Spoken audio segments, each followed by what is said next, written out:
小孩，你别馋，过了腊八就是年。大家好，我是超子。腊八是我国的传统节日，腊八粥又称七宝、五味粥、佛粥、大家饭等等，是一种由多样食材熬制而成的粥。喝腊八粥是腊八节的习俗。腊八粥的传统食材包括大米、小米、玉米、薏米、红枣、莲子、花生、桂圆以及各种豆类。腊八这一天要喝腊八粥的习俗是从宋代开始的。南宋吴自牧《梁梦录》载，此月8日，寺院谓之腊八，大厦等寺俱设五味粥，名曰腊八粥。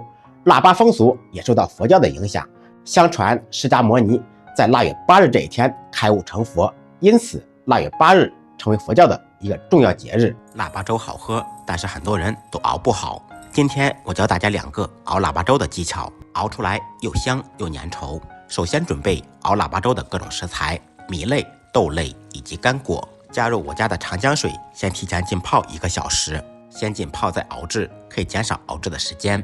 泡好以后，用米篓捞出来，控水备用。准备1口黑色的砂锅，加入长江水熬腊八粥，米水的比例是1:7。先开大火把水烧热，在熬粥时要水热以后再下锅，这样各种米类、豆类更容易熬出花。再放入2颗小苏打或者食用碱，这样熬出来的粥更加柔顺丝滑。这一招也是跟卖早点的老师傅学的。在熬粥时可以再放一点南瓜、大枣，更加美味营养。大火开锅，转开小火熬40分钟，中途记得搅拌2次，防止粘底。腊八粥好喝，那么腊八粥有什么营养价值呢？腊八粥中含有大量的碳水化合物，能够起到饱腹的作用，而且还含有大量的维生素以及矿物质，能够补充身体内所需的营养物质，对身体会有一定的好处。